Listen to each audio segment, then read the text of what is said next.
चलिए हम आज यह जानते हैं किस तरीके से हमारे यहाँ जब सर्दियाँ आती हैं, मतलब जनवरी आता है, दिसंबर आता है, फरवरी आता है, तो बर्फ़, जब बारिश होती है तो बर्फ़ के टुकड़े गिरते हैं। और जब गर्मी आती है, ठीक है, गर्मी में कभी हमें बर्फ़ नहीं देखने को मिलेगा। अब देखिए होता वो कैसे है। देखिए हमारी पृथ्वी की सतह है, ठीक है, और जैसे जैसे हम ऊंचाई पर जाते हैं 165 मीटर की ऊंचाई पर 1 डिग्री सेल्सियस तापमान कम हो जाता है, ठीक है। अब देखिए यहाँ पृथ्वी का सरफेस है और यहाँ मान लीजिए बादल है, ठीक है, यहाँ पर बादल वर्षा करने के लिए तैयार है, ठीक है। अब देखिए अगर हमारा यहाँ पर टेम्परेचर 25 डिग्री सेल्सियस है, ठीक है, 25 डिग्री सेल्सियस है यहाँ तक, ठीक है।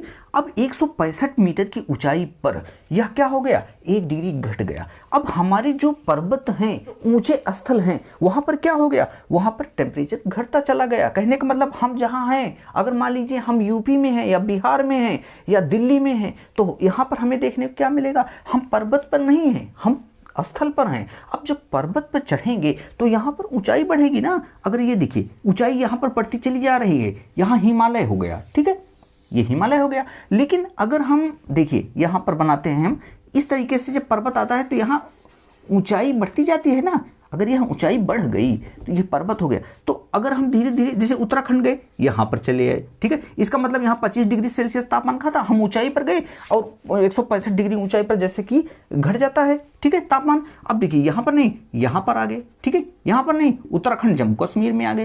अब जब जम्मू कश्मीर में यहाँ से उठते उठते इतना हम उठ गए हैं तो इसका मतलब टेम्परेचर माइनस में चला गया। अगर टेम्परेचर माइनस में चला गया तो यहाँ पर जो भी बादल से वर्षा होगी तो यहाँ पर जब आएगी, देखिए दोनों बादल एक ही ऊंचाई से वर्षा करेंगे, लेकिन यह पानी के रूप में आए। और यह किससे आएगा, यह क्या आएगा, बर्फ के रूप में गिरेगा, ठीक है, क्योंकि हमेशा कहीं ना कहीं हमेशा बारिश होती ही रहती है, लेकिन हमेशा बर्फ के ही रूप में होती है, ठीक है, बर्फ के ही रूप में होती है। ठंडा होता ही है एनवायरनमेंट हमारा ऊपर, और वहाँ पर ठंडी बर्फें टूट करके ही गिरती हैं। लेकिन डिपेंड ये करता है कि हमारी पृथ्वी पर आते आते वह कितना घर्षण सह सका और यहाँ पर टेम्परेचर क्या था, जिस वजह से वह बर्फ पिघल करके बूंद के रूप में हो गई। और यहाँ पर क्या हो गई, पिघलने ही नहीं पाई ऊंचाई पर, यहाँ टेम्परेचर ही इतना था कि वहाँ पर बर्फ के रूप में गिर गई, ठीक है।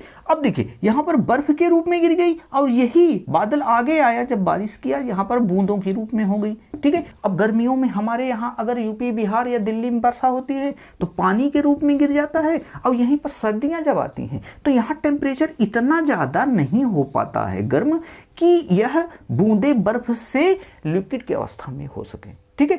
अब यहाँ पर जब सर्दियों में वर्षा होगी तो यह पहले से ही बर्फ के रूप में गिर रहा है, और यहाँ पर जब आ रहा है 3 डिग्री 4 डिग्री 5 डिग्री सेल्सियस पर, तो यहाँ पर भी ये पिघलते पिघलते बहुत छोटे कण के ही रूप में रह जाता है, बहुत इतना बड़ा ही रह जाता है, लेकिन रह तो जाता है बर्फ ही। इसी को कहते हैं बर्फ गिरा। आज हमारे यहाँ बहुत ज़्यादा ठंडी है, बहुत ज़्यादा क्या है, तो कहने का मतलब यही कॉन्सेप्ट है। गर्मियों में कभी देखने को नहीं मिलेगा, सर्दियों में यहाँ टेम्परेचर ही इतना लो होता है कि जो बर्फ के टुकड़े आते हैं वह गलते गलते बचे ही रह जाते हैं, लेकिन बहुत कम ऐसा होता है, क्योंकि वहाँ से घर्षण जो पड़ता है बहुत ज़्यादा, बहुत देर तक यह बर्फ बारिश नहीं होती है, बस थोड़ी देर तक होती है। अब आप समझ गए होंगे कॉन्सेप्ट कि किस तरीके से जल वर्षा होती है और सर्दियों में बर्फ की वर्षा होती है, ठीक है। और जम्मू कश्मीर में हर वक्त क्यों ये ऐसे बर्फ ही गिरता रहता है, ठीक है, ऊंचाई पर।